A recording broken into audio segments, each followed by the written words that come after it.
How's everybody doing today? I certainly hope you're doing well. The first thing I'd like to start out with is please do not send me any more cards.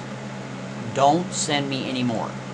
I'm confident by Tuesday or Wednesday there's going to be more than plenty. I went to check the mail. There was 137. So, hey, thanks a lot to all the people that sent the cards. So, with the 137 and the 73, we're at 210, and they have contacted me and said that there's a few more packages. So please do not send me any more postcards.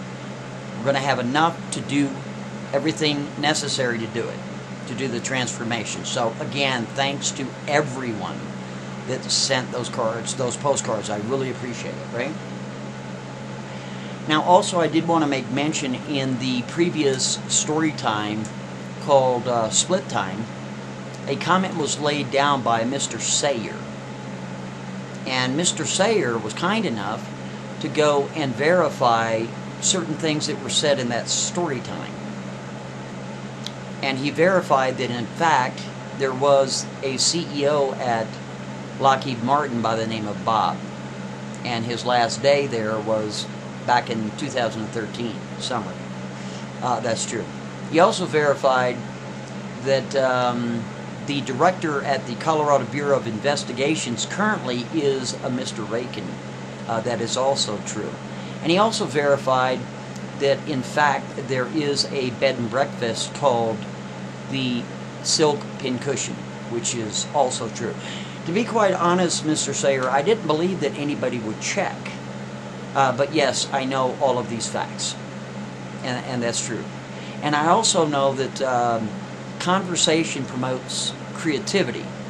So your comment gave me yet another idea for a future story time. So I did want to thank you for that. I'm not embarrassed by you looking into that because there's always a chance that someone might. But I appreciate your comment all the same, sincerely. So today we have a brand new story time. This is going to be it's going to be interesting for sure. And the type of story is going to be like science fiction, mystery, comedy type, all balled up into one. I like to let people know whether or not it's a true story. It is not a true story. It is a story in which I created. The name of the story is called Operation Ginseng. So let's go ahead and begin, shall we? There was a woman about the age of 42 by now.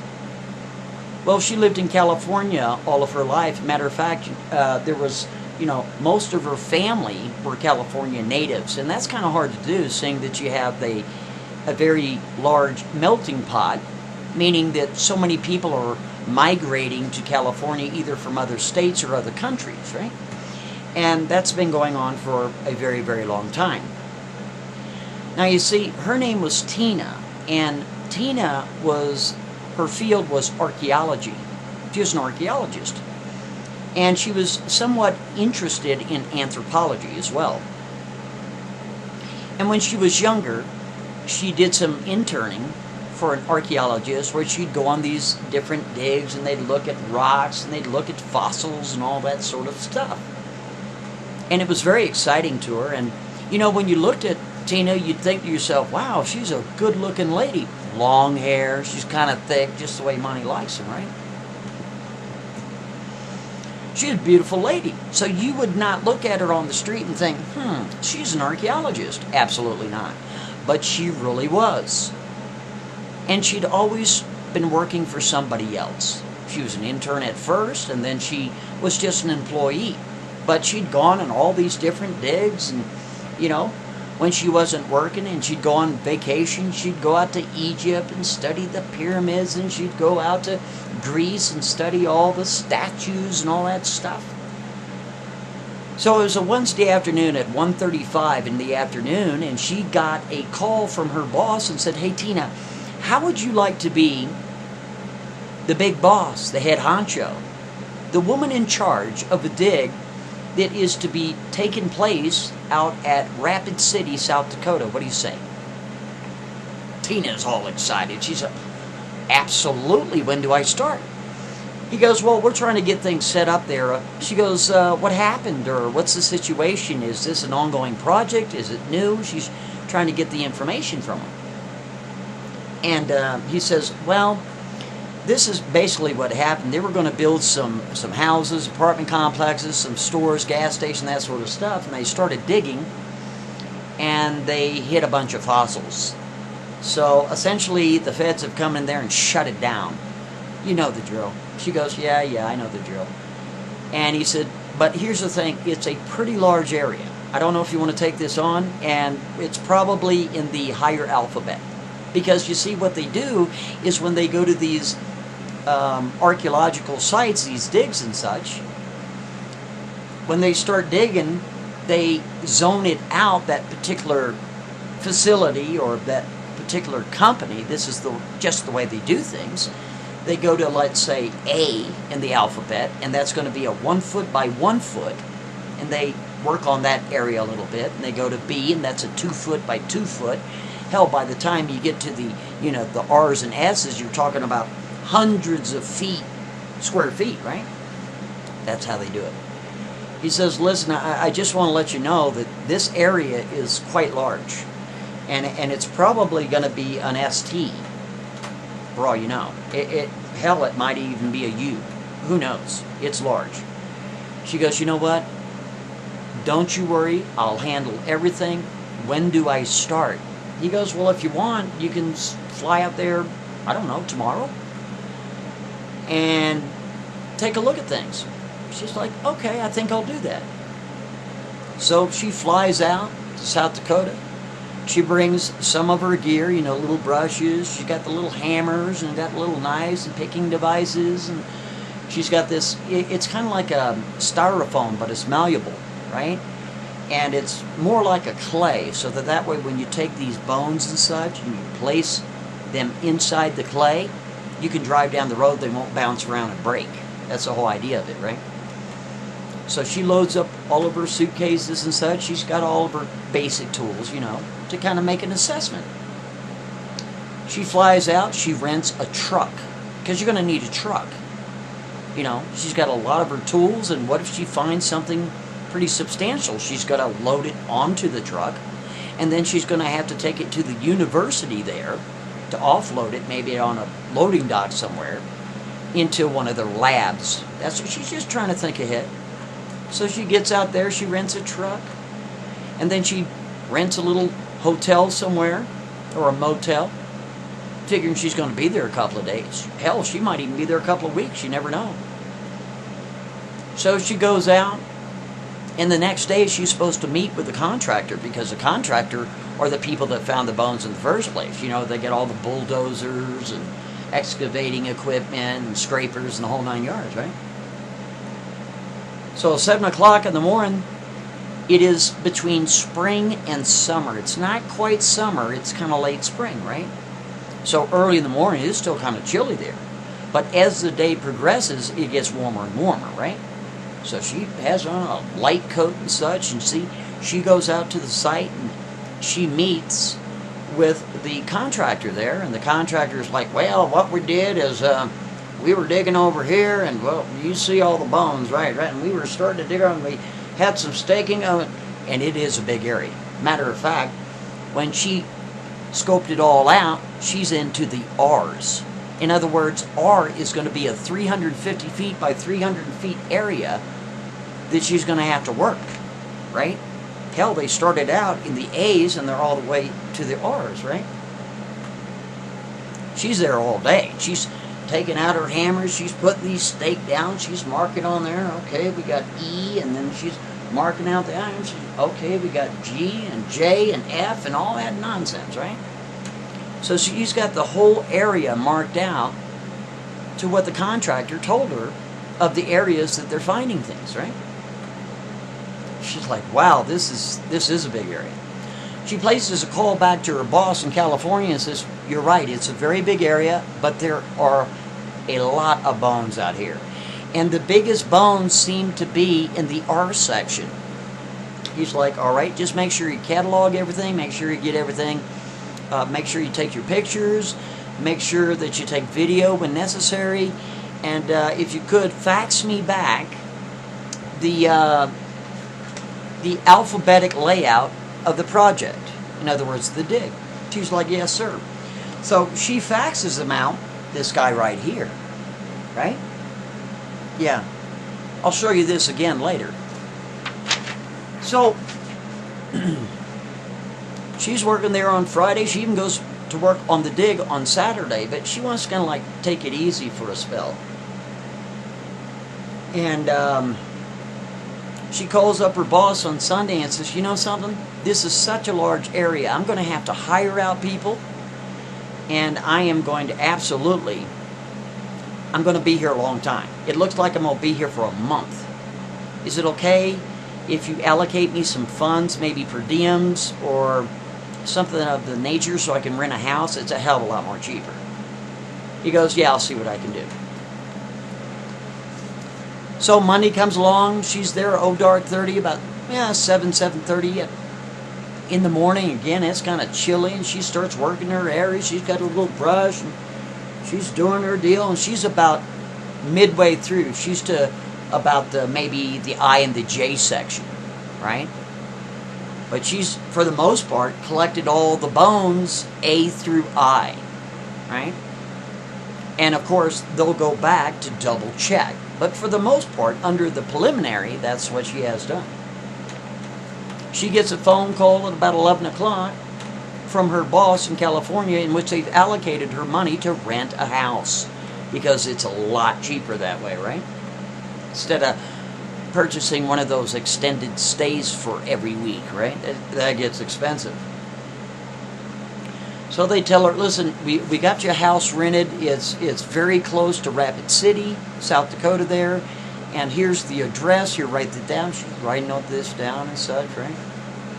He goes, it's a furnished house, so you don't have to worry about furniture. You just go there, meet the guy there at, don't be late, 5:30 sharp. Be there at that address at 5:30, and he'll fix you all up. She's like, yes, sir. Thank you very much. Right? Very appreciative.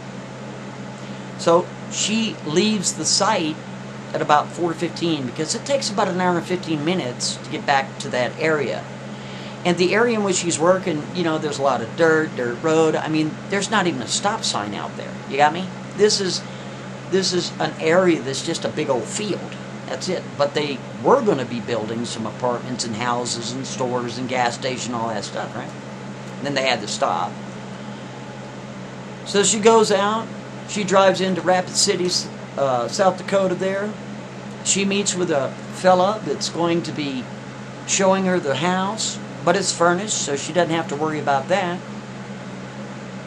She meets him there at the door, and, well, oddly enough, the person that she meets is a guy named Marty. And the house happens to belong to a guy named Marty, right? He lives next door. Huh, darndest thing. So he opens up the door for her, and he says, oh, here's the kitchen here, and of course here's a dining area and the living room. You got your bedroom here. Here's a storage space, and he opens up the slider for the back door. He goes, you got a beautiful big backyard, and I tell you what, the green was, the grass was so green. We're like carpet green. You take off your shoes, you walk around the grass. You know what I mean, right? It's just beautiful. And she had a fence, right? A 6-foot privacy fence all the way around. I mean, this is a pretty good deal, right? And Marty seems nice enough, just the way he is, even though he's a neighbor and such. And Marty lets her know, he says, listen, if you need any coffee or sugar, or if, maybe you need somebody to help you change a light bulb or whatever you need, just know I'm next door, and I'll be happy to help you at any time. You just keep that in mind. She's like, wow, these guys are so polite. It's not like California where everybody's rude to you most of the time. And hell, this is a really nice house here. I mean, it's small, it's modest. It's got a beautiful backyard, and it's got this grass. It's like carpet green. It's awesome. Hell. And then Marty tells her, he says, now listen, I just want to let you know, if for some reason you lock yourself out of the house, there is a spare key in the backyard. So what you do is you'd have to walk all the way around, of course, because You can't walk through because everybody else has privacy fences also. So you'd have to walk all the way around the block, or you could drive, open the back gate, go to the second post, fence post, pull the picket out, and the key, the spare key, is going to be between the picket and the post. Okay? He goes, here, let me show you. So he goes, I'm not going to show you right away. I'm going to show you when it gets a little darker. Just in case. We don't want somebody seeing your security key, right? She's like, oh, okay. So they're just sitting down. They're having a little chatty-do about what she does for a living, where she came from. Marty's really inquisitive. He's like, so tell me about yourself, He goes, I'm not trying to flirt with you or anything. I'm just curious. We're going to be neighbors. She goes, well, I was raised in California, and I got into anthropology and archaeology, and I interned, and then this is my first dig. I'm really excited, and wow, you guys are really friendly here, and I really appreciate that, Even though I'm an out-of-towner, I'm here for a specific job, I'll probably be here 30 days. And she goes, well, what do you do? Well, Marty, he's got a pretty big job, very important job. He happens to be an inspector for nuclear power plants throughout the United States and abroad. He's a specialist in his field, let me tell you. He knows everything there is to know about nuclear power plants. He knows all the regulations. Matter of fact, he has a top secret clearance. Oh yeah, you bet. So, wow, that's a pretty prestigious job. And Tina kind of looks at him and says, you know what? I think you're in the wrong neighborhood. Because last time I checked, people like you make big money. He goes, yeah. But just like you, Tina, I was raised here in Rapid City, South Dakota. This is my home, and this is my neighborhood. Hell, my mom just lives right down the street here, about not even 8 blocks away.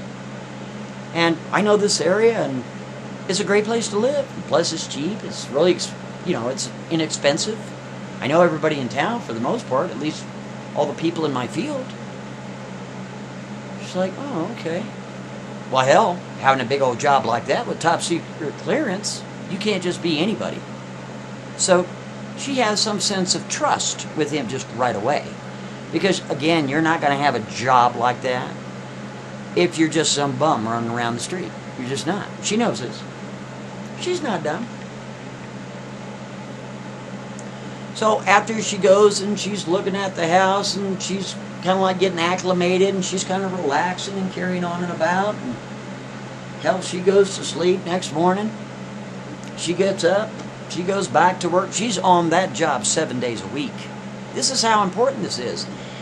And hell, a week goes by and she's starting to think she's going to have to hire somebody, because some of these artifacts that she's finding, between the fish, the small game, and she's getting into bigger animals, right, or fossils, and certain rocks, and there's these huge rocks that have the fossils into them. She can't move them by herself.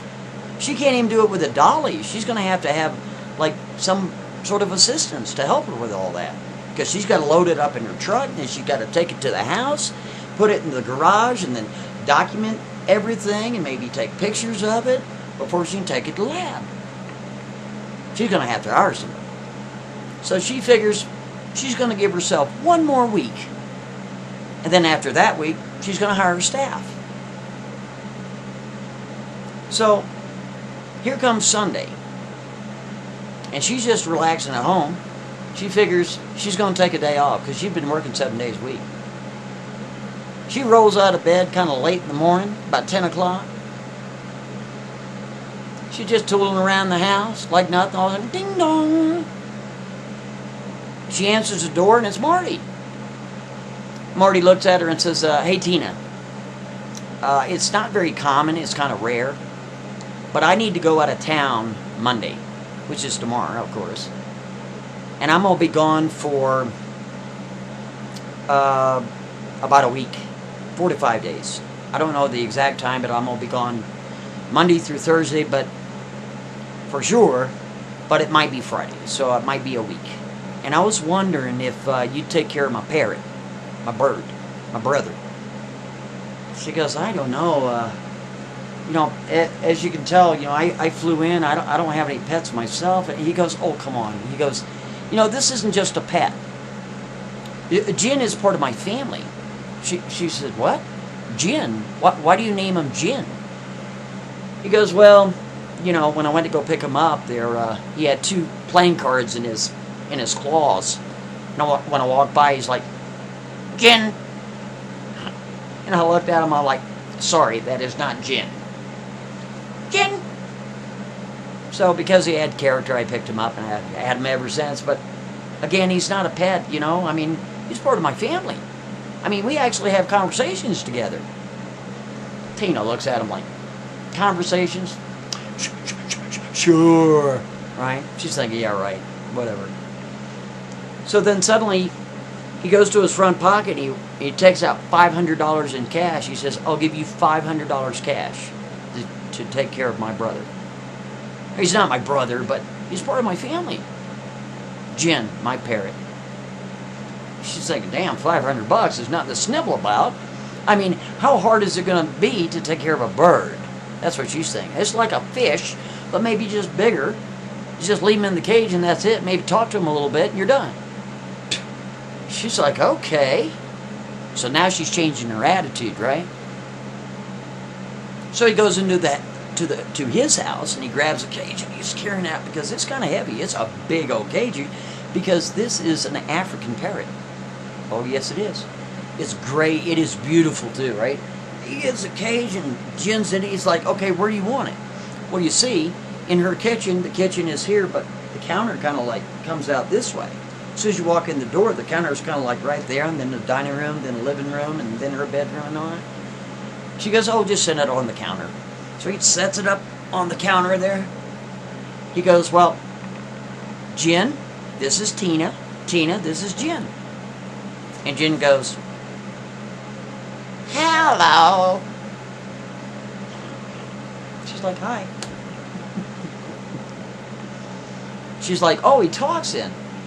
He goes, well, I just told you that we have conversations. Of course he talks. I mean, we have deep conversations, truly. She's again, sure, right? But she's trying to be polite and such. She goes, okay, what do I do? He goes, well, all you got to do is here's his food, and you just give it to him every day, at least once a day. And he really loves the chocolate-covered raisins. He loves those. So if you need to bribe him to keep him quiet or maybe talk to you, give him one of those. She's like, okay. And if you could, every other day, pull out the tray, just dump it at the backyard, if you would. And he goes, what's really important here, before you go to work, do you have cable? And she goes, well, it's your house, you tell me. He goes, yeah, you have cable. I'm just making you aware of what you have to do. Before you leave the house, turn on the television, okay? And put it on the Turner Network. And if you do that, he loves all the old shows like Hogan's Heroes, Andy Griffith Show, Brady Bunch, the old MTV and all that sort of stuff. And that'll keep him occupied all day long. But here's the thing. Whatever time you come home, you have to come home at about the same time. Because if you don't, Jin is going to go out of his mind and start screaming for help. And he sounds like a human when he screams for help. And if he screams for help, he is so loud that one of the neighbors will call the police thinking that it's a human. So you got to be home before 6 p.m. Can you do that? She goes, well, I'm home before that time anyway. He goes, don't be late, man, because he will go out of his mind. She's like, okay. So Monday morning comes along, and early in the morning, Marty is, he's out of town. He's got to go out to South Carolina and, inspect a couple of areas out there because they're building a big old brand new nuclear power plant out there, right? dark 30, she gets up. She turns on the Turner Network for old Jin there. And the good thing is, Marty's telephone number is taped to the bottom of the cage with his cell number and his name and his employee number and then the business telephone number, right? So in case there's a problem with Jen. And she turns on the TV for Jen. Pew, she's out the door. She gets on site there and she's working the R section. Remember we talked about the alphabet, right? And she's in the R section and she has uncovered what looks like a human rib. This thing is huge. It's monstrous. But she can't really tell that it's a human rib just yet because she's got to get to the ends of it to really have a good look. She's there with her shovel. And it's not like stone or anything. It's really kind of like a clay soil-based type soil. So she's not having too much of a hard time. She's digging. She's got a little Maddox out when she gets into the areas mixed with rocks and roots and all that stuff. And she's looking at that and she's thinking, wow, that looks like a human rib. I mean, but it can't be. And the reason why it can't be, the average man is about 6'2" tall. Well, if this is a human rib, that would mean that this individual was actually 20 feet tall. That's impossible. So she keeps digging. She's got these little tools and such. She goes to the other side and she's digging on that as well. She looks at the edges or the ends of the rib and she goes, this is a human rib. Guaranteed. She is in disbelief. So she's writing this down on a piece of paper, logging it. She's taking pictures of it. Right? She turns on her video camera because she wants to make sure she has this all documented on every single way possible, because anybody can Photoshop photographs these days, right? It's a little bit more difficult with video to manipulate video, but that's not the point here. She's taking these pictures and video and all that sort of stuff because she's going to send that video back to her boss in California, right? When she gives the update and progress report. So she lays that down. She starts digging next to it to see if she can find another rib, and she does. She does find another rib, and another, and another. She's like, these are human ribs. This is crazy. She's writing it down, charting it, and she just flipped out, right? Well, she's working this entire area to see if she can get an entire skeletal remains of a human, right? And she's working in the section of R. Well, hell, it's Thursday by now. She's got a lot of responsibility, and she's thinking, well, Jen has been really easy to take care of. Jen hasn't really talked to her much. Just said hello to her when he first met him, you know. So, kind of boring. Almost as boring as having fish. That's what she's thinking in her mind, right? So, she goes home Thursday, and she's there right on time. She walks in the door about 5:45. And she goes, hi, Jen, like she had been saying to him for the last 4 days. And suddenly Jen looks at her and goes, you're the most beautiful woman in the world. She opens up the cage and she goes to, touch the side of his face. She's like, oh, you're so cute. And he's like rubbing his face in her hand and such. So she turns around, gets him a chocolate-covered raisin, grabs it in the claw, and he starts gnawing on that, right? So she decides, boy, she's had a hell of a day. She's really excited because she's going to give her progress report on Friday evening, for the week that she was there to her boss in California. And he's going to be really shocked when he finds out that what she's uncovered is the skeletal remains of a human rib cage so far, right? So she goes and takes a shower, and then suddenly she hears people in her house. She's got her hair all set down, the water's going, and she's got all her soaps in it, and all of a sudden she starts hearing voices, and she's startled her. She doesn't know what's going on. Who could be in her house, right? She puts her hair in this, the water's still going. There is somebody in her house. She turns off the water real quick, and she's got the towel, and she's kind of like drying her hair a little bit. and she can hear somebody like they're singing or something. Is it somebody in her house? No, it's not. It's Jen. It's Jen singing the Brady Bunch. There's a story of a man named Brady.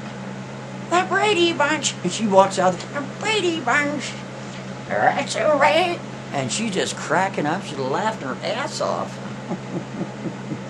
So she goes back in. She finishes her shower and that.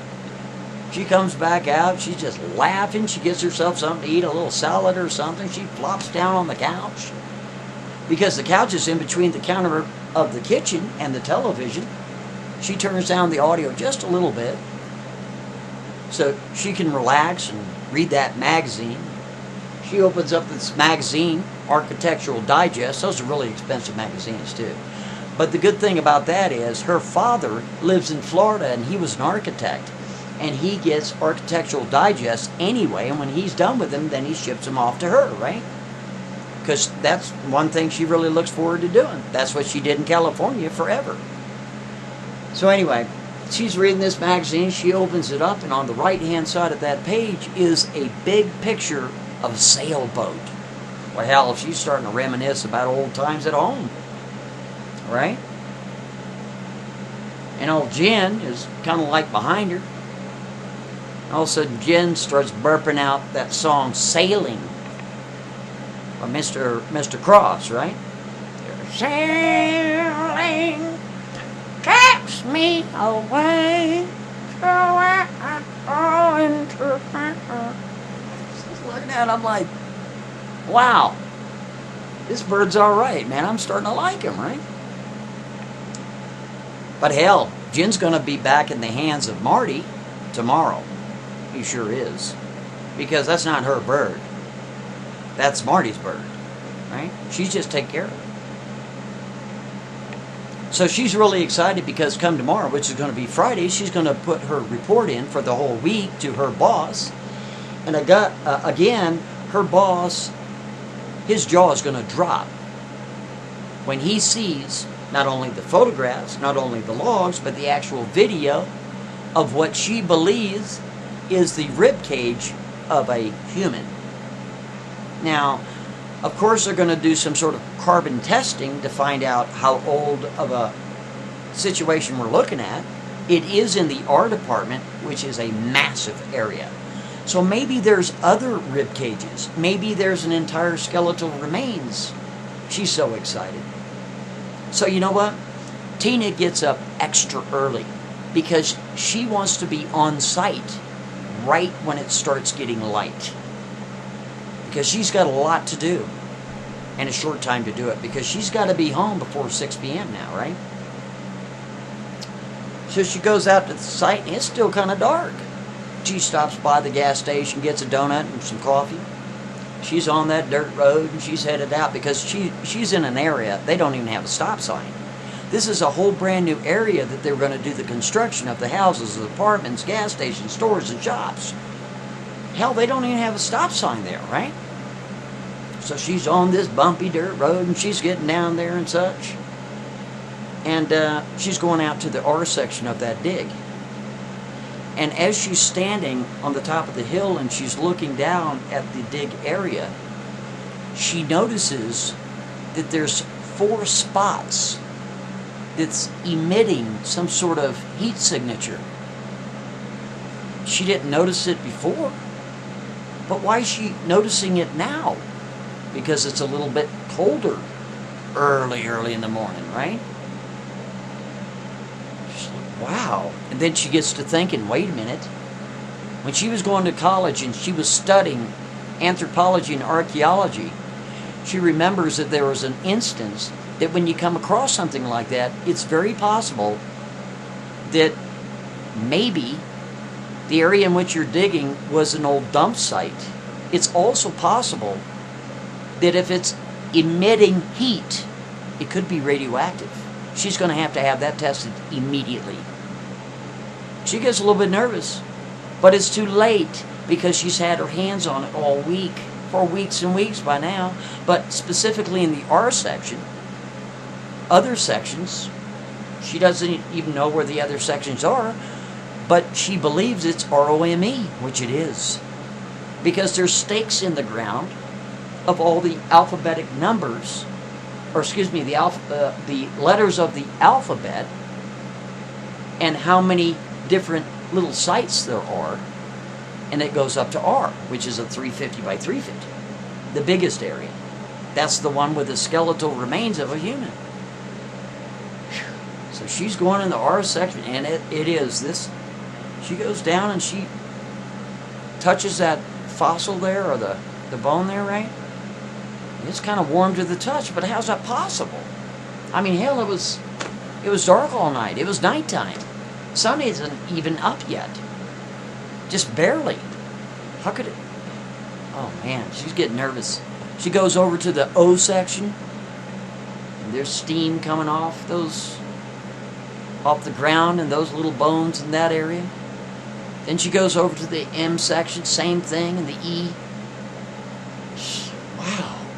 So she's writing this down. So again, the heat signature is coming off the ROME, right? She knows exactly what to do. She places a call into the Army National Guard. She talks to the switchboard and she goes, listen, can you forward me to somebody that maybe has a Geiger counter? Do you have a Geiger counter there? And the switchboard patches her through to a Sergeant Tick. Right? That's T-I-K. Sergeant Tick, can I help you? She goes, yeah, my name is Tina, and I'm an archaeologist and anthropologist, and I'm working out at a dig site here, about an hour and 15 minutes away from Rapid City.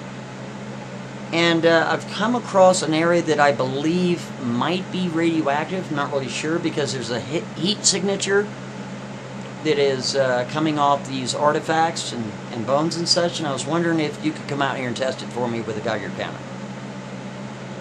He goes, yes ma'am, we can do that for you, no problem. But here's the thing, I'm not going to be able to get out there until about 3 o'clock because I have other duties to tend to. Tina's thinking to herself, God, that kind of is horrible. Well, because she's got to be back before 6 p.m. Also, Marty is coming into town, and she's got to be back so that way he can get the bird. Right? Okay. She goes, well, at 3 o'clock it's going to have to be. He goes, okay, can you go ahead and give me the address? She goes, well, there's really no address to give. There's not even a stop sign out here. So I'm going to meet you at the gas station just right offside the freeway there. And, I'll meet you there, and I'll drive you in. He's like, okay, I'll call you about 2:30, 2:45. She's like, okay. So she starts working the site, but she's staying away from ROME. She sure is, right? Because those were the areas that were giving off the heat signatures. So she goes back to A and maybe double checks to see if there's any fossils or anything, and then B and C and D, and then she goes to F and then I and J and that sort of thing. I tell you what, it starts getting warm in the afternoon. It sure does. She's down to a t-shirt. She's like smelling it, because she's working really hard, extra hard, because she's got to have that report back to her boss. Plus, Marty's coming back into town, and phew, she's got to meet with him at 3 for the Geiger. It's a busy day. She's starting to smell like she's got an onion in a headlock, if you get my meaning, right? So about 2:45 comes along, and sure enough, Sergeant Tick calls her up on the cell phone. And she goes, okay, I'll meet you at the gas station. You know where it is. It's right off the freeway. It's the exit 107.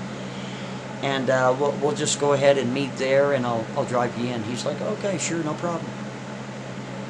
So they meet at the gas station. She's like, hi, I'm Tina. Okay, I'm Sergeant Tick. How you doing? Okay, I got the Geiger counter. And it's a big one, too. It's a pretty good-sized Geiger counter. And let me tell you about the Geiger counter and Sergeant Tick. Sergeant Tick has been working with this Geiger counter. He knows everything about the Geiger counter. He knows all about the readings. He could take apart the Geiger counter and put it in 15 million pieces, put it all back together, turn it on, and it would work just first try. He's that good. He's mechanically inclined the whole 9 yards, right? So he knows what he's doing when it comes to that Geiger counter. The readings, what do the readings mean, all that stuff. Plus he's been in the Army for a little while, and hell, he is a sergeant, right? So he's responsible. So they drive out to the site, and he's following her, and she's on this dirt road, and they get down, and they're up on the hill there, and she goes, okay, you see that section over there? Everything is staked off. I got everything in alphabetical order. But the sections that are affected is R-O-M-E. It goes down, she points it, okay, here's R. As you can see, there's a stake in the ground. It says R on it, a little flag. Here's O. And Sergeant Tick looks at her and says, ma'am, I need to survey the entire area. I can't just do the affected areas.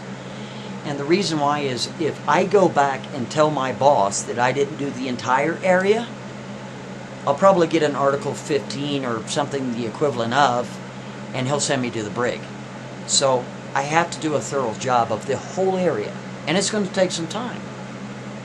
She goes, well, how much time? He goes, oh, a couple hours at least. She's like, I have to leave here at 4:30. I have to leave here at 4:30. I have to leave here at 4:30. I have no choice. I have somebody coming in from out of town to pick up his pet. You know, I have to have some sort of report back to my boss. I am leaving regardless by 4:30. He goes, well, I'd appreciate it if you stayed here, but if you have to leave, you know, I can take care of this myself. It's not that big of a deal. And just make sure you write down exactly how I get out of here, because there's a lot of left, right, lefts to get in here in the first place. She goes, no, I'll do all that. Don't worry, right? So he starts. He's got that Geiger counter. Everything seems normal. He gets over to E, and it a little bit more. He's like, what the hell?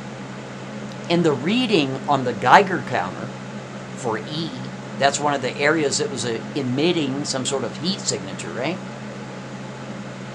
Is he's looking at the Geiger counter, and he's seeing a reading he's never seen before. No. And it's NPLM.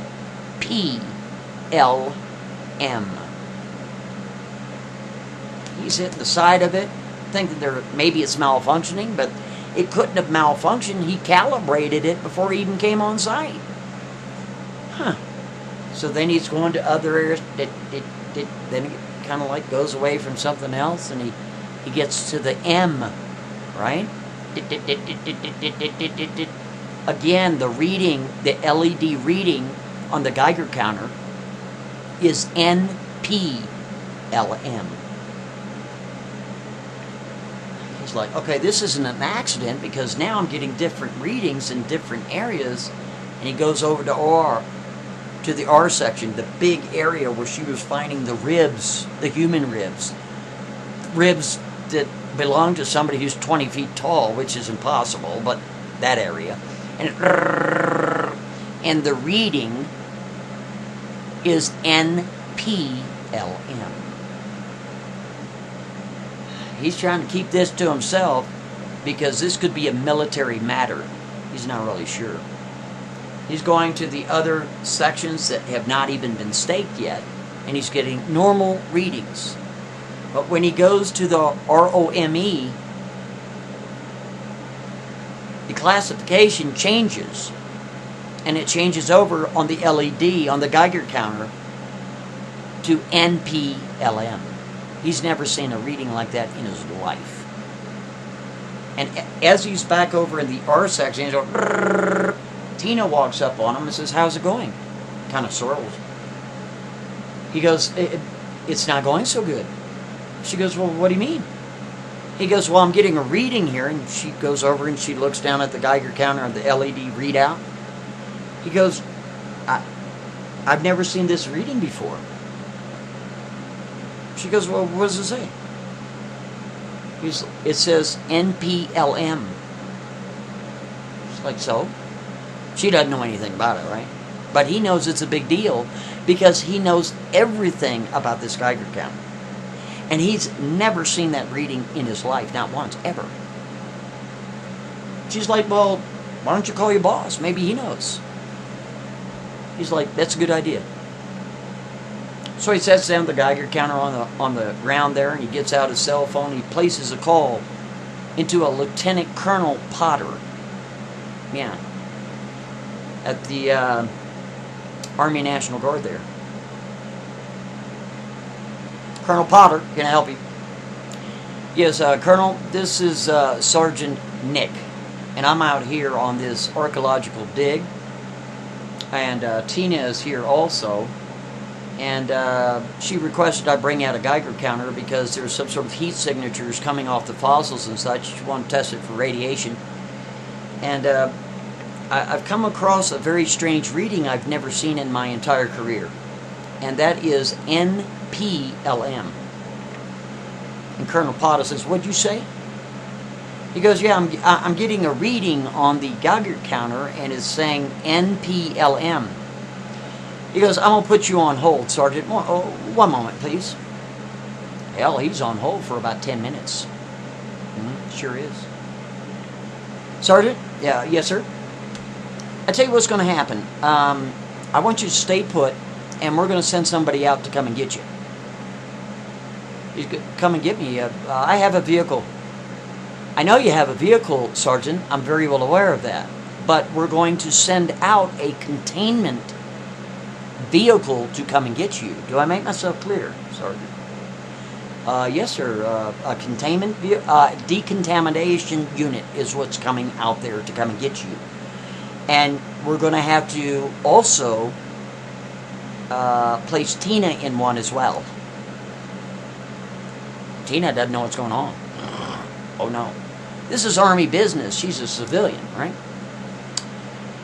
And the colonel says, "You be sure to keep Tina there at all costs." Do you understand? That is an order, Sergeant. Yes, sir. Yes, sir. Sergeant, would you happen to have a sidearm on you right now? No, sir. I'm off base. Okay. Again, you're to keep Tina there no matter what it takes. Yes, sir. That is all. Hangs up the phone. Now, hold on a second. Sergeant Tick is getting nervous. First of all, he'd never seen a reading on the Geiger counter, especially a reading of 4 letters that is NPLM. Now he has a lieutenant colonel telling him he's got to stay in place and they're going to send out decontamination units. That's frightening. Because now he knows that whatever it is that is emitting this heat signature is also emitting radiation. And it's probably not very good if the United States Army is sending out decontamination units for both him and Tina. Right? And he's got to keep Tina there. So Tina says, "So, what do you say?" Basically, he said he'd get back to me and he's going to call me back. Lying through his teeth, isn't he? He goes, "But I should know in probably, I don't know, maybe less than a half an hour, maybe 45 minutes. She goes, "Well, you be sure to call me and let me know because I'm leaving." He goes, "No, ma'am, you can't leave." She goes, "Well, what do you mean I can't leave?" "No, I am leaving. I have got to go. I have people that are counting on me. I got to get this report. Marty's coming in from out of town. I got this bird." He goes, "No, ma'am, you are not leaving." And he grabs her arm. She goes, "I am leaving." And at that point in time, she's starting to think all kinds of other things. She's not thinking about Geiger counters and readings on the Geiger counters or anything radiation or dinosaurs. No, somebody in the military just grabbed her arm and tried to force her into a location she didn't want to be in. She's not going to have any of it. She left now. She got in her truck and pew, down the road she went, right? So he turns around and Sergeant Tick contacts the Lieutenant Colonel again. Lieutenant Colonel Potter. He goes, "Sir, we have a problem. Tina has left the premises. There's no way that I could stop her. She left. And I don't know what to tell you." He goes, "All right, we'll handle it." Hangs up the phone. It starts raining, right? So here it is, about 4:35, and it starts raining in that area. Well, Sergeant Tick gets in his vehicle and he's waiting because he's under orders from the colonel to wait there because a decontamination unit is coming. He couldn't tell Tina what's going on because it's a military issue. It's a military matter. So Tina is totally oblivious to what's going on. She's just driving down the road. She's on the freeway by now, right? Whereas Sergeant Tick is waiting for decontamination units to come get him. So she's just driving down. She's listening to the radio. She's thinking, man, that guy was so rude. He grabbed me by my arm, tried to be keeping me. What the hell is going on? She's getting a little attitudey, right? And as she looks up the highway there, she notices a bunch of, looks like police cars. But even stranger, there's helicopters flying like this right by the freeway, just circling and back and forth. She's thinking, damn, man, it's raining a little harder by now. She goes, windshield wipers are going. So as she gets closer up, she can see the cars being waved through. She's thinking, oh, there's probably an animal on the freeway or maybe an accident. So doesn't think anything of it. She drives up to the area where they're stopping all the vehicles, and there are at least 20 men in these yellow suits with gas masks, and all of them have their metal protectors of the M16 kind wrapped up in clear plastic so you can see exactly what they are. And she rolls down her window as she comes up to one of these men that's standing there. Takes it down about this one. Is there a problem?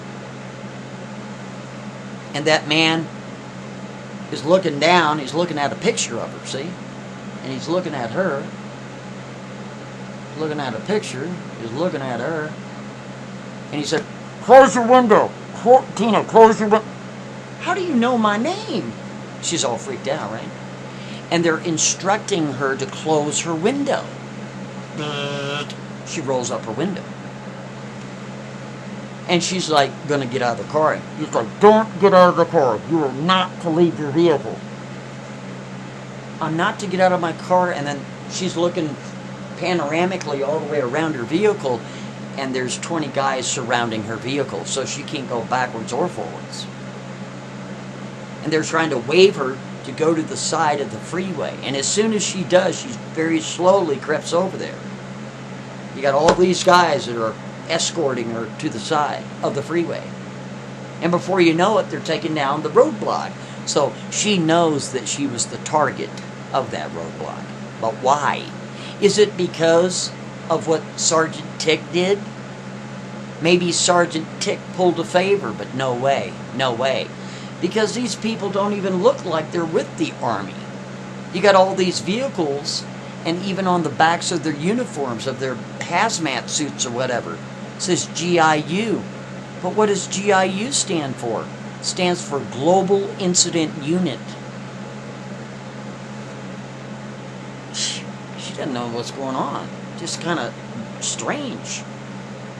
She's sitting there and the rain's still coming down, and these guys are talking to each other on walkie-talkies, and they got all kinds of... it's just crazy. So the first thing she decides to do is she's going to put a phone call into her father that lives in Florida. He's an architect. He's the same guy that sends her the magazines, right? She wants to get some advice. She's getting scared. She places a call into her father down in Florida. He doesn't answer the phone. No, he doesn't. Goes to voicemail. Well, she doesn't want to panic her father. So she said, oh, hi, hey, Dad, how you doing? Everything's going great. I just want to let you know that I was thinking about you. All right. Call me back when you can. Hangs up the phone. She looks over at her clock. Hell, it's like 5:20 now. She's not moving. Nothing's going on. She can't get out of her vehicle. She's, for the most part, she's being forced. She's being kidnapped. She doesn't even know what the hell's going on. It's raining. It's starting to get dark. Marty's going to be in town. He's probably already at the airport. Who really knows? Oh, she's going to call him. She places a call into Marty. Says, Marty, hello? Are you there? Now, that goes to voicemail, right? Because he's got one of those kind of phones that when you call somebody, he goes, hello, hello. He plays a little game with you, right? Have you ever heard that kind, right? She leaves a message with him, will you please call me back? It's pretty important. He didn't call her back. Hell, it's about 5:40 now. She ain't going to make it home on time, I'll tell you that right now. No way, it's impossible. Yeah.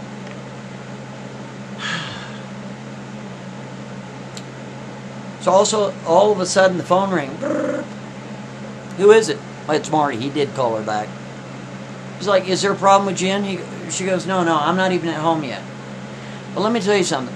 I'm not going to be home on time, so, however you get your bird, I guess you're going to have to use that security key, the one in the backyard on the fence and that. She goes, because I'm not going to make it. He goes, is there a problem? She goes, well, kind of. I was out at the site today at the archaeological dig, and the guy came out from the U.S. Army with a Geiger counter, and he got some weird reading or something. He goes, well, what was the reading? That's what Marty's saying to her, right? Well, let's see, I think it was NPLM. Yeah, that was it, because he kept repeating it. And Marty says to her, what did you say? She goes, yeah, the reading was NPLM.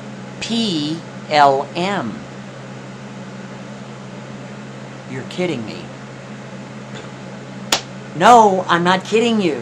What does that mean? And Marty says, that's classified. She says, oh, for Christ's sakes, come on, are you kidding me? Are you kidding me? You can't tell me what it means? I can't. It's top secret. It's not only classified, it's top secret. She goes, anyway, listen, I'm surrounded by a bunch of guys that are wearing these yellow hazmat suits. They got on gas masks, and on the back of their uniforms it says, hang on a second, she's looking at the wind, she's looking at one of them. It says GIU. What does GIU stand for? Don't tell me it's classified. He said, that stands for Global Incident Unit. Global? What do you mean? He goes, listen, I can't talk about it, okay? Listen, I'm at the airport. I got to get home. I'll talk to you later. Hangs up the phone.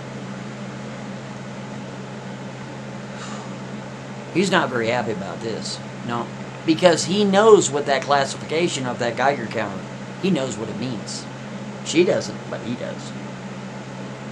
So it's kind of bothering him on the way because, you see, she had interaction, chances are, with his parrot. Now he's getting a little nervous because that's the whole idea of him coming home. He's got to pick up the parrot.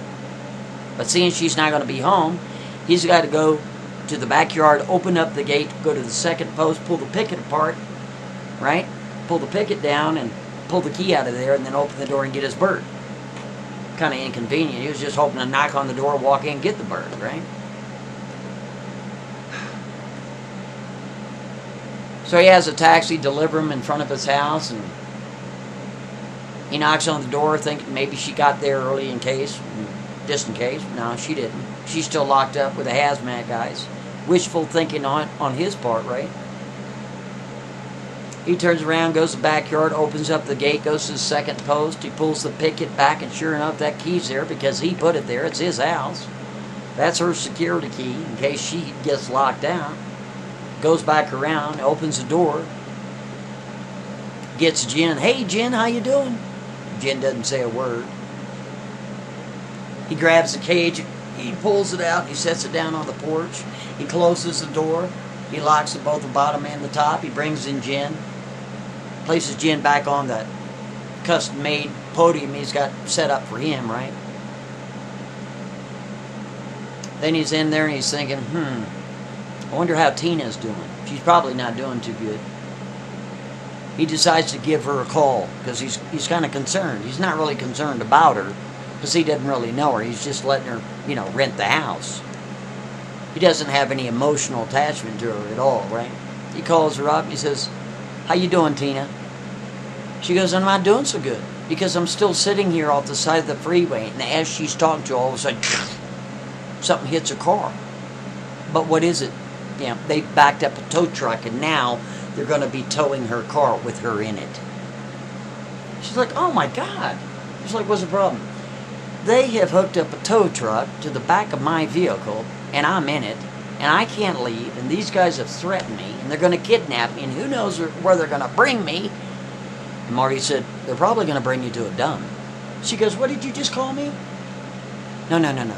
They're probably going to bring you to a DUM. That stands for Deep Underground Military Base. What the hell would they do that for? She goes, listen, Marty, if you can't tell me what the reading means, and she get a little tear in her eye. She goes, if you can't tell me what the reading meant, can you at least tell me what I can expect? And Marty is reluctant to say, but he says it. He goes, put it this way, Tina, you're going to grow up real quick. He ends the phone call. She's thinking, grow up real quick? I'm older than he is. That's what Tina's thinking. What the hell does he mean I'm going to grow up real quick? What's that even mean? By this time, United States Army and the GIU are out to see Sergeant Tick. Out at the dig. There's all kinds of helicopters involved there as well. There's a decontamination unit that has showed up with so many other vehicles. All these guys hop out. They got the yellow suits on. They got these little triangles too, right at their sleeve areas, both sides. On the back of these uniforms it says GIU, Global Incident Unit, with a decontamination vehicle. Actually, there were two of them that was sent. Right? Sergeant Tick he knows it's bad news, man. Something's wrong here. He knows he's in a world of trouble. He doesn't just know what. So he quickly gets online because he's away from the base, so he has that free internet access thing going on where there's not some sort of lock on his phone. He gets up on the internet there, right? And he starts looking for the classification from the Geiger counter that is NPLM. He can't find anything. Then he signs into the DOD intranet. DOD stands for Department of Defense. He jumps into their intranet, enters his frickin', Sergeant Tick, and he gives his password and all the little codes to get in. He's in the intranet. He pulls up the classification for the Geiger counter for NPLM. He's like, yes, there's only one result. It goes to a PDF. He clicks on the PDF and it says classified. Classified. They want him to, enter his position, leave a little code or a password. He goes in there, he's Sergeant Tick, and he tries his denied.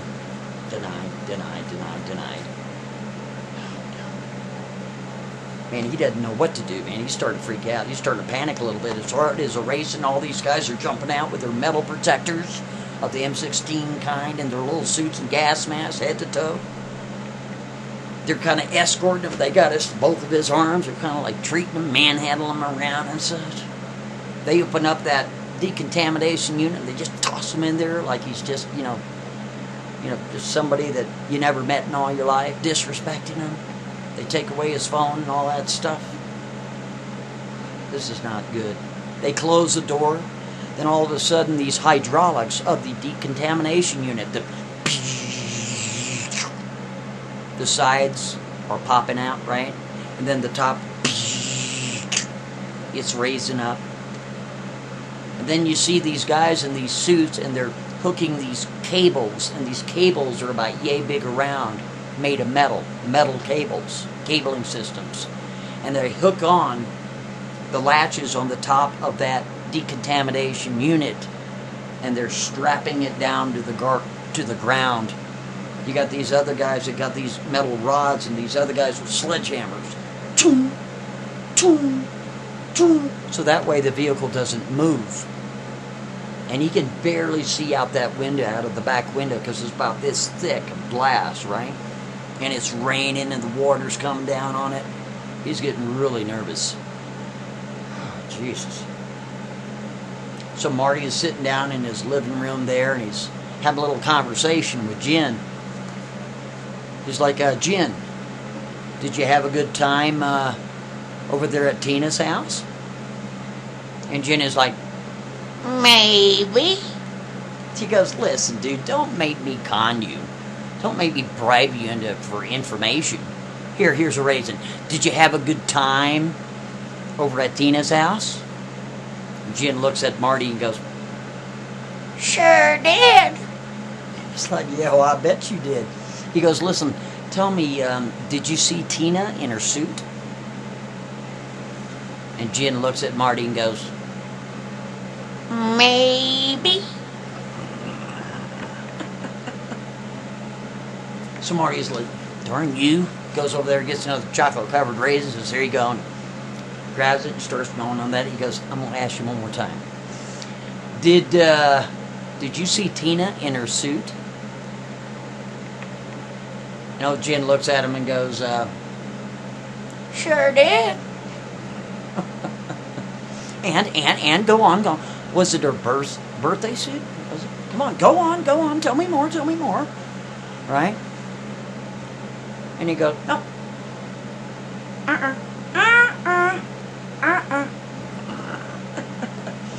He goes in there and gets a whole bag of these chocolate-covered raisins. He goes, man, have the whole bag. Come on, tell me. I know she's sexy as hell, isn't she? Sure is. That's what old Jen says, right? But you see, meanwhile, back out at the dig, you have Sergeant. Sergeant Tick is in the decontamination unit. Things aren't going very well. No, sir, no, ma'am. Because, you see, Sergeant Tick, it's been several hours since he went out to the site initially to take the reading with the Geiger counter. Several hours by now, and it's damn near pitch black darkness, right? Nighttime, right? And, yeah, he's starting to go into some sort of bizarre metamorphosis. You see, before you can be a butterfly, you are first a caterpillar. And because you're a caterpillar, you go into some sort of cocoon in which you go into absolute physical metamorphosis, where you turn into a butterfly. Well, you know, Sergeant Tick is not going to be turning into a butterfly. He's going to be turned into something else, and, you know, he's going to grow up real quick. He sure is. And he is growing up real quick as we speak, because he looks down and Sergeant Tick notices that his foot and his ankle and his legs are about 5 times the size of his normal foot, ankle, and leg. Matter of fact, his legs have grown so enormous that his own body has peeled off those shoes and broken them to little bitty pieces. His ankles are like this big around. And as every minute goes by, he's transforming into almost like a giant, for real. And it's just getting crazier and crazier, because as every minute goes by, he tries to knock on the window to get somebody's attention, because he's under armed guard by these guys in these hazmat suits and all this crap. He's trying to get out of there, right? But as he went to go tap on the window to get somebody's attention, he can no longer do it, because his pinky finger is the size of his toe now. And his hands are becoming enormous, along with his head has been elongated. And now his teeth are bigger, and his eyes are bigger. And because the way his structure of his mouth is, he can no longer speak. He's morphing into something else quickly. Meanwhile, Tina, she's still being pulled by the tow truck. And as they go around this bend like this, the road kind of curves like this, she not only sees this big boxy looking military vehicle behind her, which is really in front of her because she's looking out the windshield because she's being towed, she also sees about 8 or 9 other vehicles following that vehicle. So she knows this is serious. She also knows that Marty told her she's going to be going to a DUM, which is a deep underground military base. She doesn't know what to expect. The last thing that Marty told her is that she was going to grow up real fast. What does that mean?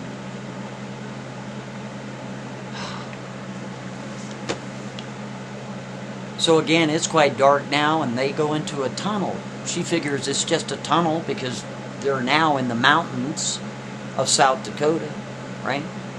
Or the hills. She believes she's in South Dakota. She doesn't know for sure.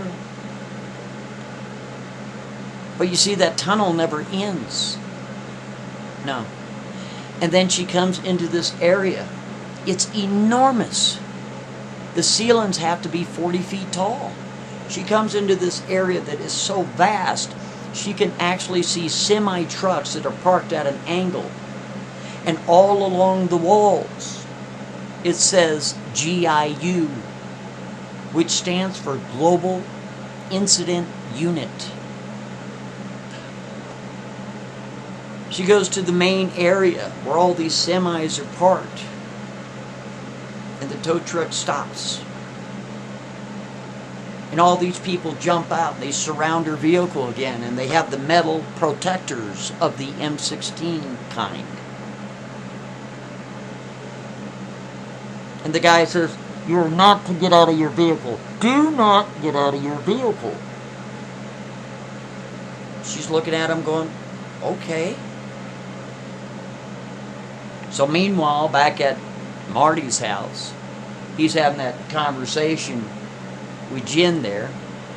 And again, he starts getting concerned. He's overlooking Jen, just kind of like making sure he's looking at the feet and looking at Jen's eyes and ears and feathers and all that stuff. And he's getting out the tape measure because he wants to make sure that Jen isn't growing up all of a sudden, if you get my meaning.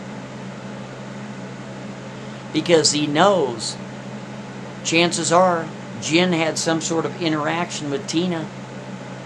And they actually did. So, it's not a good thing. So Marty turns on the television there, watch a TV show and that. And also, on his door.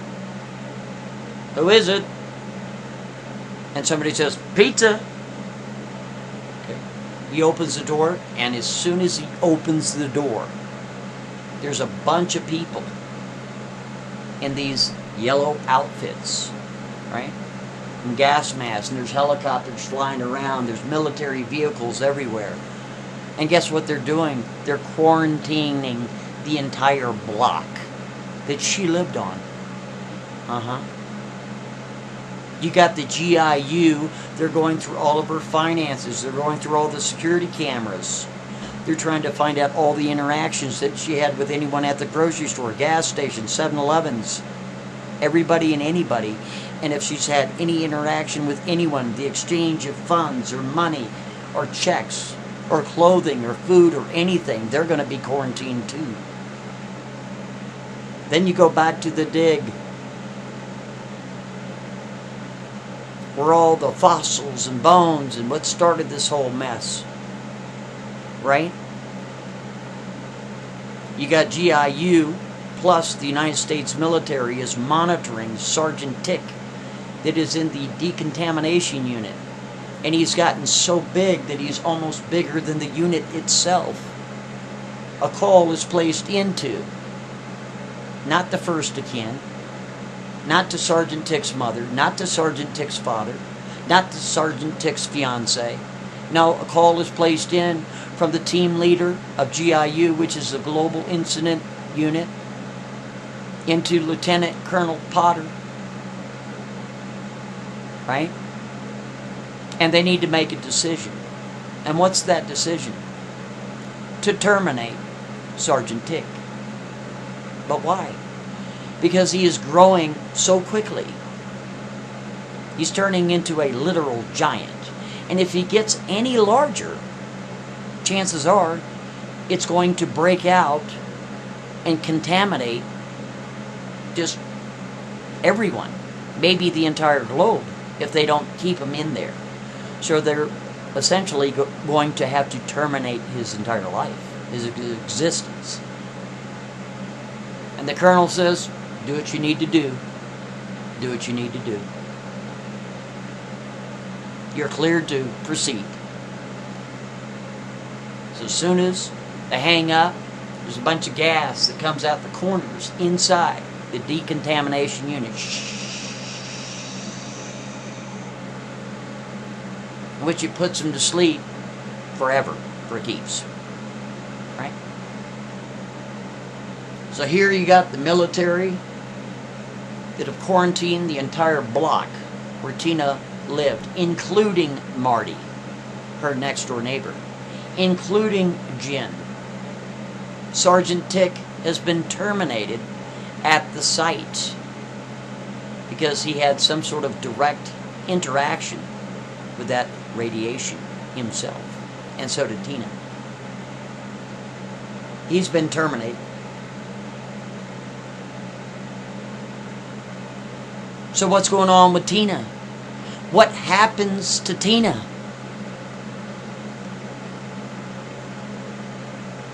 And what the hell does NPLM really stand for?